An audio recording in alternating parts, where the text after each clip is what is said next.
Bonjour chers auditeurs, bonjour à tous pour ce 88e numéro du Libre Journal de Jean-Michel Vernochet. En ce milieu d'été, fin de mois de juillet, début du mois d'août, le croisement des vacanciers, c'est la meilleure occasion pour parler avec Monsieur Vernochet ici présent. Eh bien, pour commencer, parlons du réchauffement climatique, l'inénarrable réchauffement climatique. Oui, l'inénarrable, il n'y a pas d'autre terme. Enfin, en tout cas, bonjour à toutes et à tous, et puis bon été.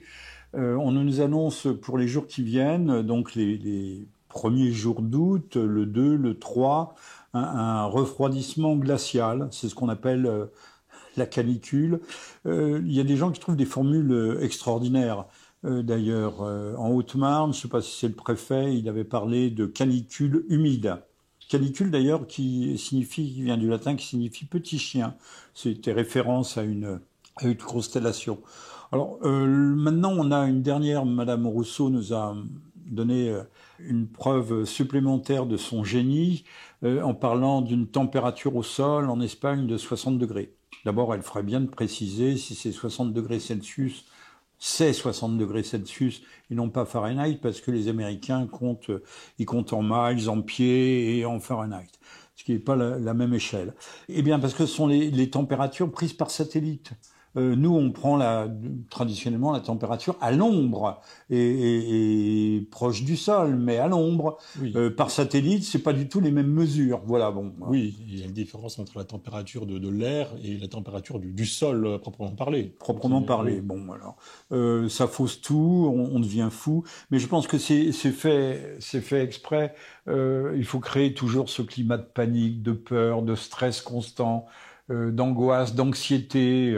Il fait pas plus chaud qu'en 1976 ou en 2003. Il n'a pas fait plus chaud. La canicule, si tant est que c'en était une, du mois de mai, c'était une température normale. On a vu d'ailleurs des photos, un journaliste dans une rue qui nous dit la température est actuellement à 33 degrés. Et on voyait, il y avait une pharmacie derrière avec la croix verte qui n'a pas encore été interdite, remplacée par un croissant vert, mais qui marquait 23 degrés Celsius. Donc l'appressement,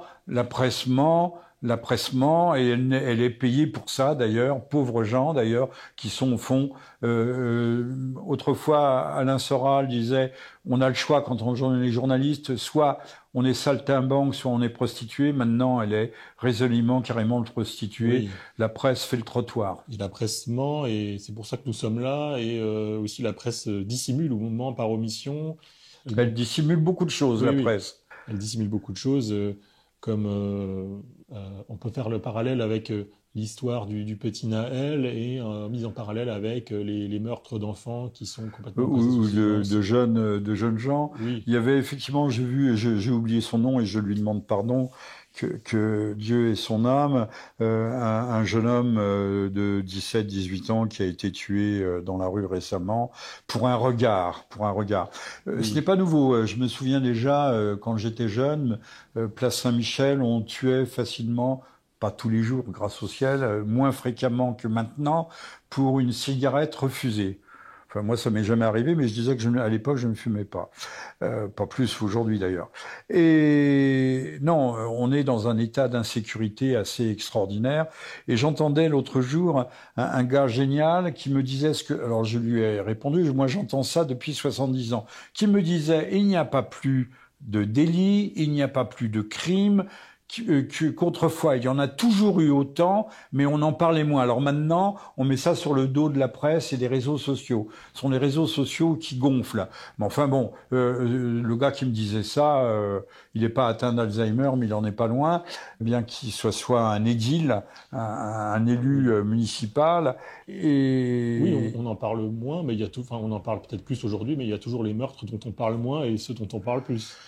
Il me disait ça quelques jours après la fin des émeutes. On pourra y revenir. D'ailleurs, le cas des émeutes est intéressant, mais je ne suis pas intervenu sur la question parce que trop de gens en ont parlé et nous sommes sursaturés. On ferme les écoutilles, hein, comme dans une tempête en mer, pour que les vagues ne s'embarquent pas à fond de cale. Non, tous les jours on tue, on viole des... Maintenant, la mode, c'est le vol des vieilles personnes, des vieilles femmes notamment. Les listes sont longues. Alors bien sûr, ce ne sont pas des centaines et des centaines, mais les listes sont quand même tout à fait impressionnantes. Je rappellerai que je crois que c'était un Malien qui un OQTF, sous-OQTF, obligation de quitter le territoire, qui met le pied dans une porte, tire la grand-mère, jette la petite fille sur le trottoir. On ne sait pas très bien ce qu'il voulait faire avec la petite fille. Peut-être voulait-il l'embarquer dans un véhicule qu'il y avait là, pas loin.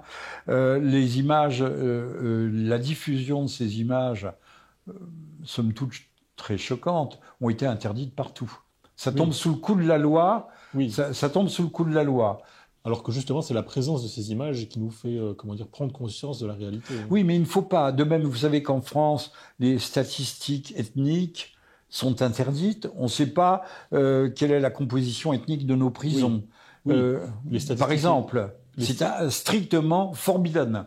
Les statistiques ethniques sont interdites, sauf à la direction de France Télévisions, où il fallait chasser les mâles blancs de plus de 50 ans.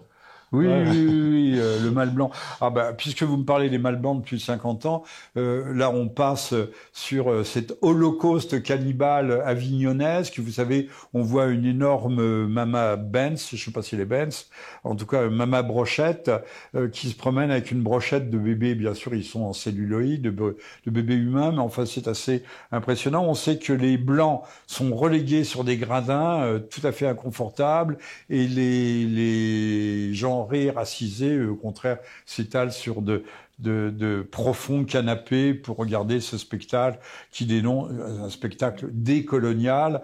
Alors que je rappellerai aussi que la décolonisation, c'est un référendum d'indépendance qui est intervenu dans les années 62. Maintenant, 62, ça fait 60 ans, 61 ans d'indépendance.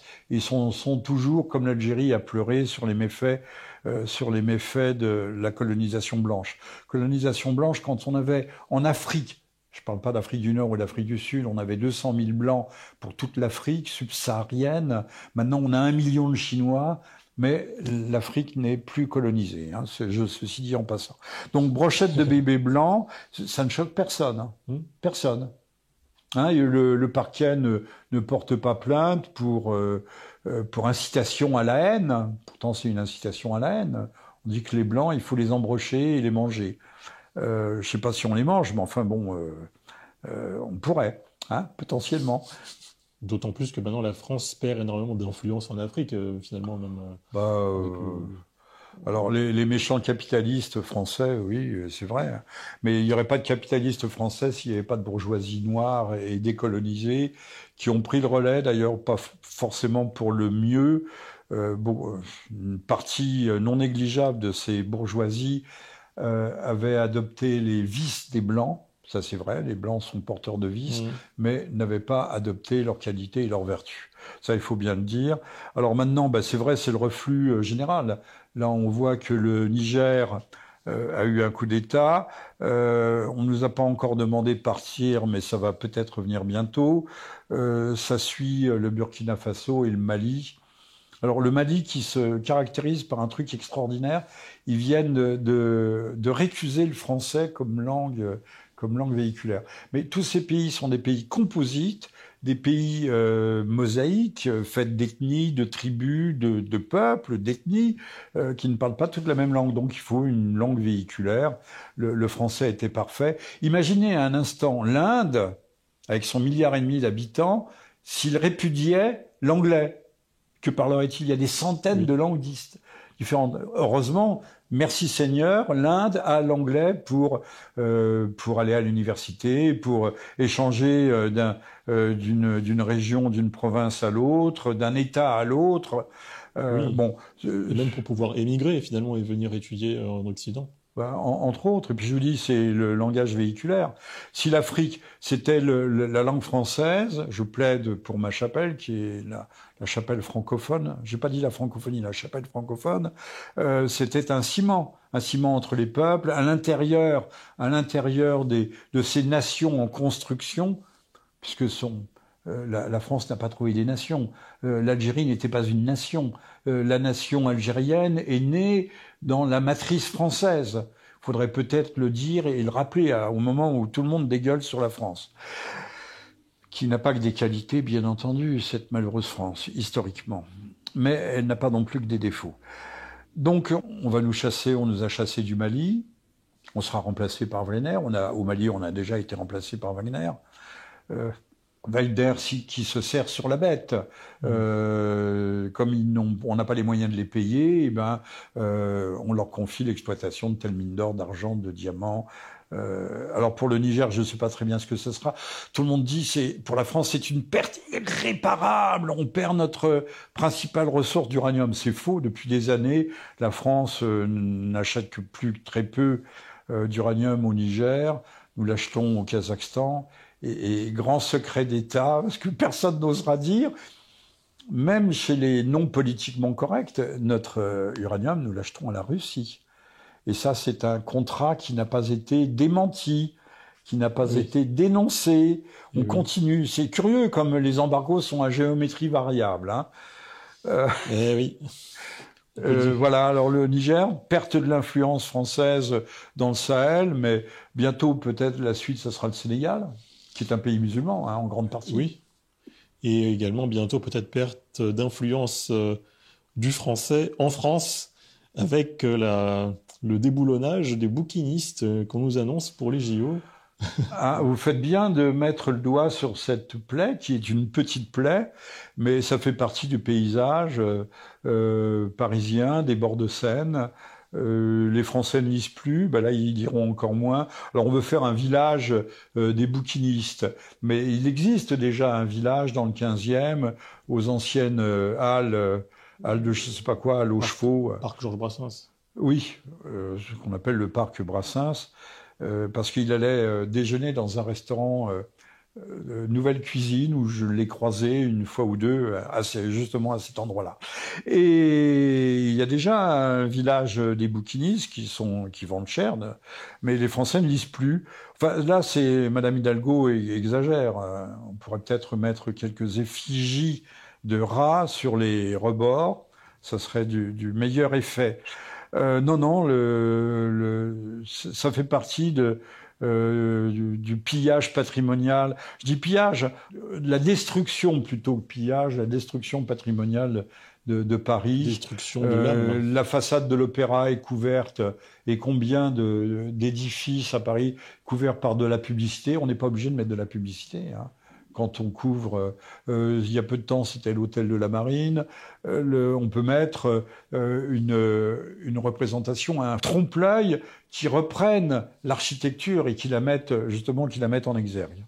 Merci Madame Hidalgo, merci pour les bouquinistes. Et à quoi bon vouloir accueillir les Jeux Olympiques à Paris si c'est pour justement nier et annihiler l'âme de Paris et en fait en faire une sorte de ville. Une ville type un petit peu sans âme du monde, quoi. On veut en faire une ville non seulement branchée, mais ces villes, vous savez, connectées. Il y en a une au Canada où l'intelligence artificielle, la cybernétique, prennent le relais de l'humain. C'est le Boboland par excellence. Et donc tout ce qui fait tâche, les immigrés. Je ne sais pas si les Roms, ils arriveront à les chasser, parce qu'il faut bien qu'il reste quand même des parasites pour les touristes, des gens qui les dévalisent un petit peu. Mais on essaye de repousser vers les campagnes des gens qui ne parlent pas le français, qui n'ont qu'un métier, qui n'ont pas de permis de conduire. Que feront-ils? Ils voleront des voitures. Tout ce qu'ils pourront faire, c'est draguer les petites paysannes quand il en reste. Mais enfin, ça va pas loin, tout ça, comme activité. Moi, je les ai vus dans la France profonde. Ils s'emmerdent profondément, ces jeunes gens immigrés. Ce qu'il leur faut, c'est du bitume. Leur vocation, c'est d'être macadam cow-boy, mais certainement pas d'aller dans la France profonde le temps des JO. Normalement, ça devrait être une foirade, et je forme des vœux pour que ces JO n'aient pas lieu. Ceci dit, les BRICS organisent des jeux de leur côté, mais ils sont sympas, les BRICS. Ils veulent pas qu'on exclue leurs athlètes, notamment les athlètes russes, même si les Ukrainiennes épéistes ne serrent pas la main à l'épéiste adverse russe qui n'a pas gagné. Les Russes donc vont faire ça à des dates, je crois que ce sera au mois de mai, au mois de juin, qui ne fassent pas concurrence aux JO de Paris. Ils sont vraiment trop bons avec nous. Je trouve qu'ils sont trop bons. Hein, des jeux non pas panafricains, mais panasiatiques, pan-BRICS, où ils donneront le meilleur d'eux-mêmes. Et c'est peut-être d'ailleurs l'avenir des Jeux Olympiques qui sont devenus une fête éhontément commerciale. Alors espérons que durant ce mois de Jeux Olympiques parisiens, il n'y aura pas, disons, de déconvenus. Les touristes ne vont pas se retrouver face à un méchant égorgeur ou face à une vague d'attentats, que sais-je. Et voilà. Ou face, cher monsieur V, je rappelle que c'est le 88e libre journal de Jean-Michel Vernochet, ou face à des supporters anglais qui les dévaliseront, leur piqueront leur téléphone portable, voilà. leur casseront la gueule. Ou des membres de l'ultra-droite, mal intentionnés. Monsieur Darmanin, d'ailleurs, nous a bien dit, et surtout les patrons de la DGSI, Direction Générale de la Sécurité Intérieure, que la seule et unique menace terroriste actuellement, c'est l'ultra-droite. Il n'y en a pas d'autres. Il n'y en a pas d'autres. Arrêtez de fantasmer. Alors faites attention, chers auditeurs. Arrêtez de faire du complotisme. La seule et unique menace, c'est l'ultra-droite. Vous avez entendu, chers auditeurs, faites attention quand vous sortez dans la rue, lorsque vous voyez un type un peu louche, les cheveux un peu courts, avec les cheveux un peu trop courts. Voilà. Surtout ceux qui portent des cravates, d'ailleurs. Surtout. Costume, cravate. Alors, oui, on a eu ces émeutes qui sont quand même au cours des fameux 100 jours de M. Macron. Là, il a été très discret sur la fin de ces 100 jours. Il a reconduit Mme Bornstein, ce qui est intéressant, parce qu'on peut chercher ceux qui, au sein du gouvernement ou dans l'entourage, appartiennent au peuple messianique. Je ne dirais pas le peuple élu, mais il y en a un certain nombre, et ceux qui sont homosexuels. Et ben Madame Borne, je crois que je ne trahis pas un secret d'État, et les deux à la fois, puisqu'elle est née en Russie, maintenant officiellement on a changé un peu sa bio, elle est née en Pologne, et tout à fait officiellement elle vit en couple avec une consoeur, dont tout le monde connaît le nom, vous pouvez le chercher si cela vous chante. Et puis il y en a un qui m'a tout à fait impressionné, ça pourra être une transition pour plus tard, pour la fin, c'est monsieur Clément Beaune, qui porte un joli nom comme les hospices de Beaune, ça sent bon la Bourgogne et le grand vin, mais qui est né à Odessa. Ah oui. Quand il est allé visiter la synagogue d'Odessa, il a fait un séjour là-bas, il a dit « Ah, je retrouve le pays de mes parents, de mes aïeux », on était très contents pour lui. Mais enfin, bon, on l'a pas non plus autorisé, on lui a pas donné mandat pour venir coloniser le pays et faire des politiques à la mort moins le machin. Voilà. Alors, je peux dire deux choses sur les émeutes. D'abord, tout le monde le sait, elles se sont arrêtées au coup de sifflet, il fallait que le commerce reprenne. Quand vous avez des points de deal à 20 000 euros par semaine, ou à 10 000 euros par jour, ou à 100 000 euros par mois, on ne peut pas arrêter le commerce trop longtemps. Un peu d'ordre, de dignité et de discipline. Je rappellerai d'ailleurs qu'on nous montre ces pauvres fils d'immigrés analphabètes, en fait, ce sont les super capitalistes. Ils ont compris ce qu'était l'ultralibéralisme de nos sociétés actuelles. Donc, coup de sifflet, tout le monde rentre dans le rang, mais alors on a dit, ah, mais les pauvres, il n'y avait que 30% de moins de 18 ans. Bon, c'est quand même énorme. On voyait les mamas qui suppliaient leurs enfants de ne pas... Les mamas, tout le monde a vu les vidéos. Les mamas étaient les premières à se ruer dans les magasins et à ressortir les bras chargés ou avec des caddies. Oui. Bon, ouais. C'est proprement hallucinant. On nous parle il faut quand même impacter les concepts. Les concepts qui nous pourrissent, qui nous mitent la cervelle. Les quartiers populaires, les départements pauvres. Département pauvre, le 9-3, c'est le département le plus riche de France. Parce qu'il y a des sièges de multinationales, certes, mais parce qu'il y a du trafic de drogue. Ce trafic de drogue, c'est une économie parallèle qui a été instauré sous Mitterrand, après 81, de façon tout à fait consciente. Il y a même eu un Dallos de droit pour essayer à la fois pour légaliser la vente de produits toxiques, de stupéfiants, mais c'était une politique. Non seulement on déversait des milliards pour réhabiliter l'habitat des banlieues, mais surtout on laissait faire, on encourageait sous la supervision de soi-disant grands frères qui étaient subventionnés par l'État pour qu'il y ait cette économie parallèle et qui faisait vivre grassement les banlieues. Alors, quartier pauvre, quartier populaire, encore ont-ils populaire. Populaire, c'est le quartier de Belleville où moi je suis né. Où il y avait des commerçants, des artisans.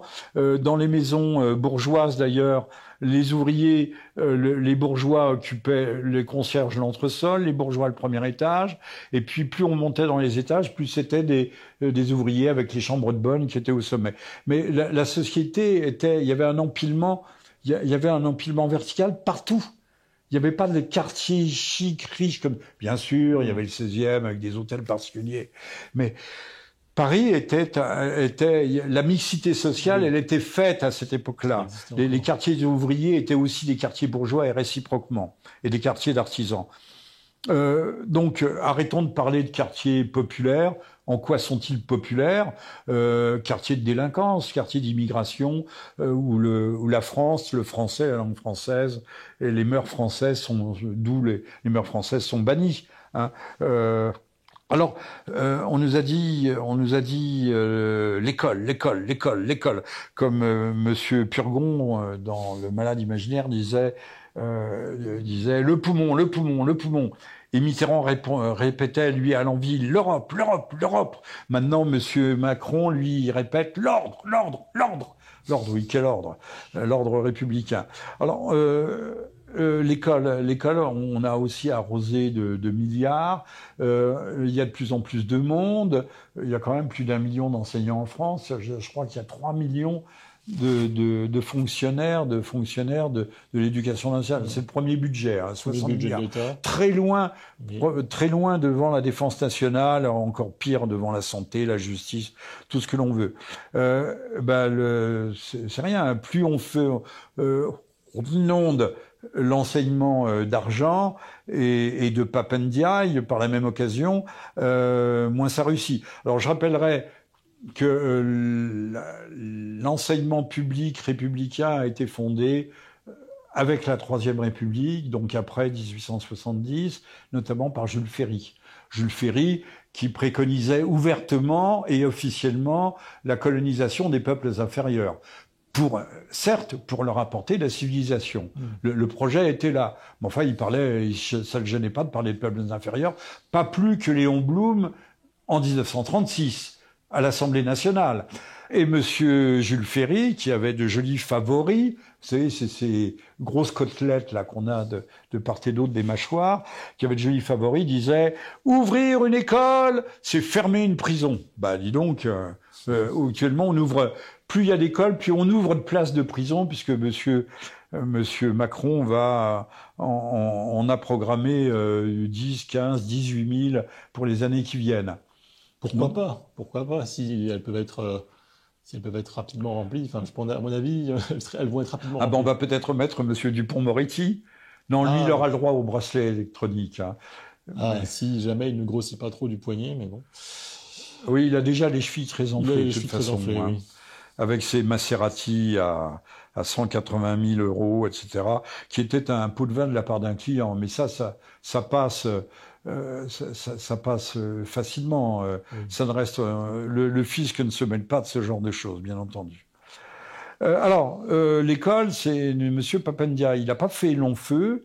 J'ai oublié, c'est rue de Grenelle, voilà. Il est resté un peu moins d'1 an.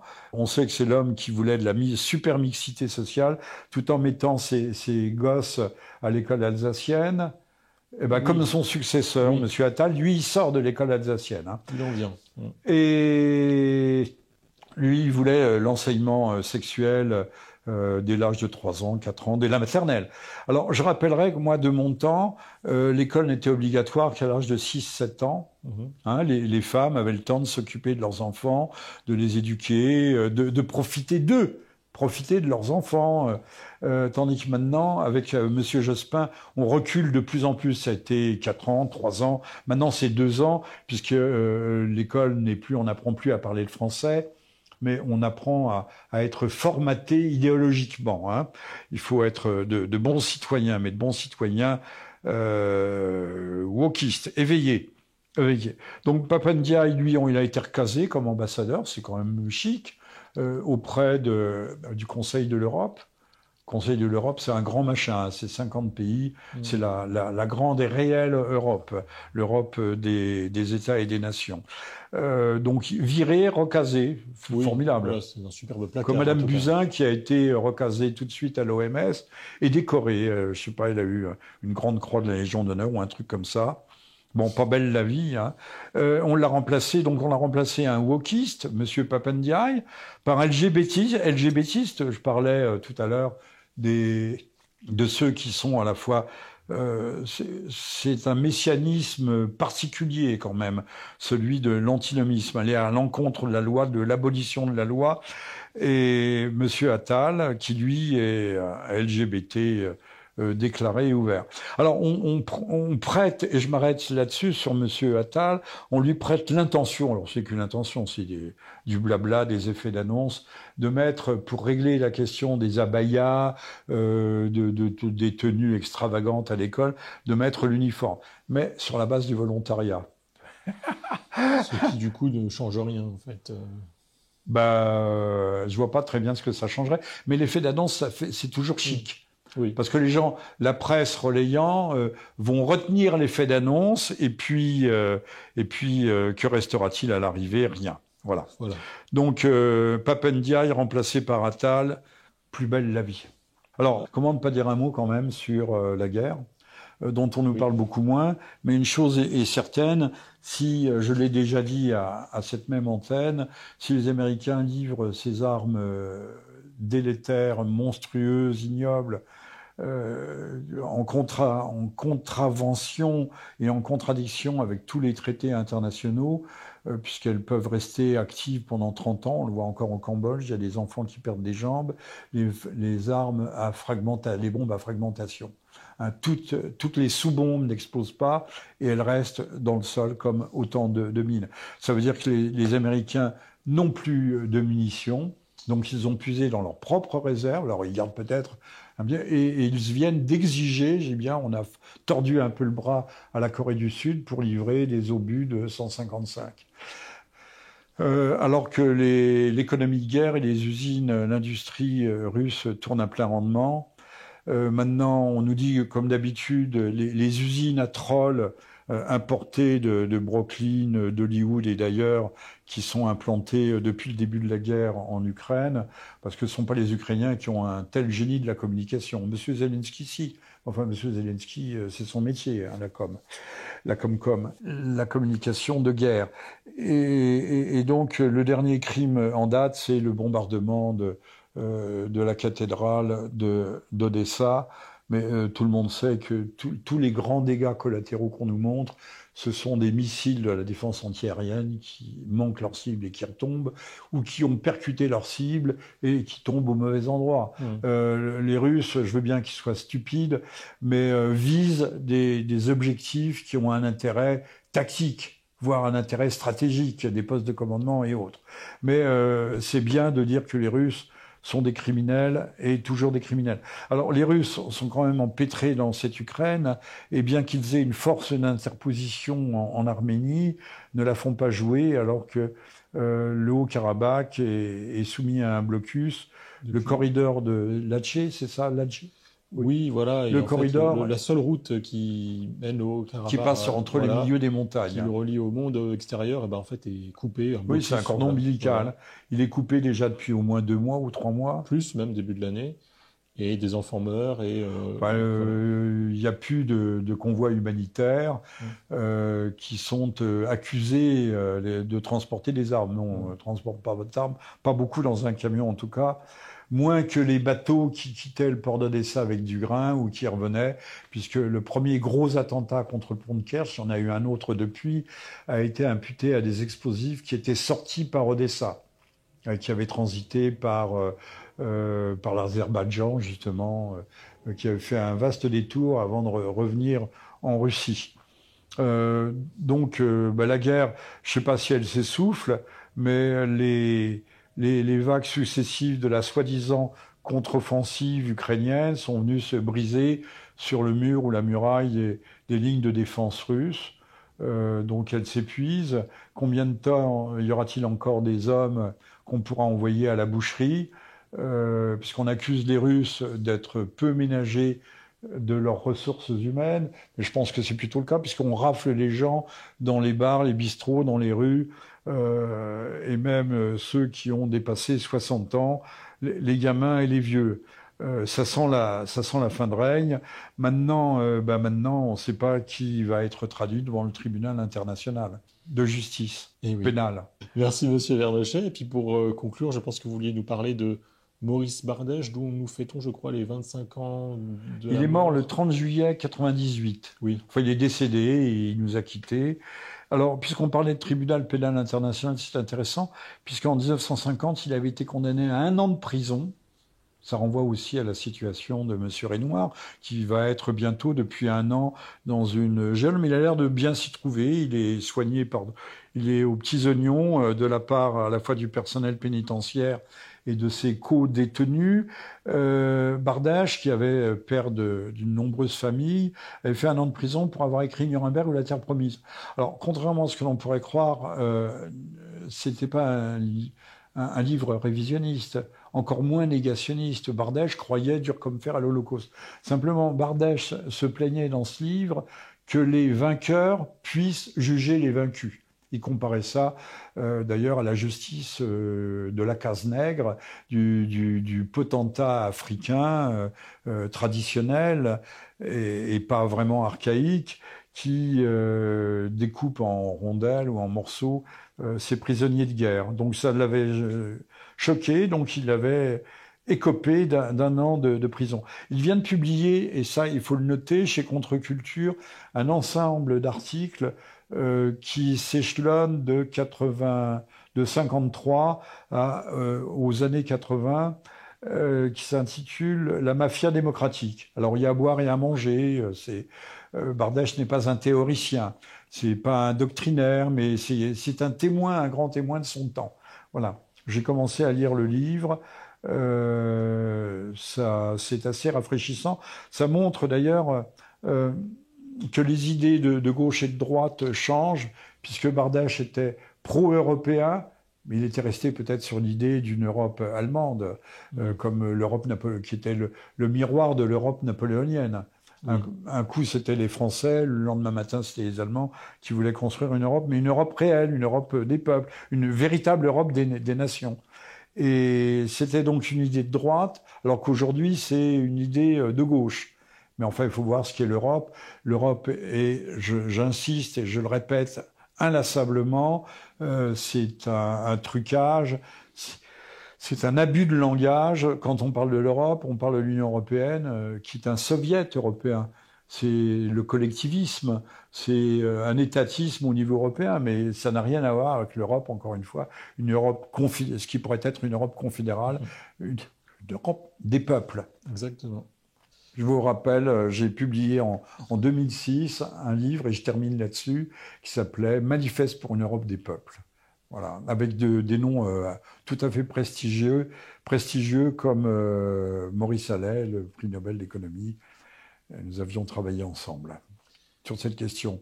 Et même Monsieur Dupont-Aignan, qui m'a jamais dit merci pour avoir un peu corrigé, réécrit son texte. Et ça, c'est la petite pointe de départ qui n'est pas une pointe d'amertume, mais simplement, il faudrait s'efforcer de rendre un peu à César ce qui appartient à César, et à ceux qui prêtent leur plume diligente, à ceux qui la sollicitent, exactement, à ceux qui l'ont sollicité. Voilà. Très bien, bien, merci chers auditeurs, profitez bien de votre été, et moi je vous dis d'ailleurs à bientôt au Festival de la Réconciliation. Bon été à toutes et à tous, et encore une fois, la vague de froid arrive, et bonne canicule humide. Merci, au revoir.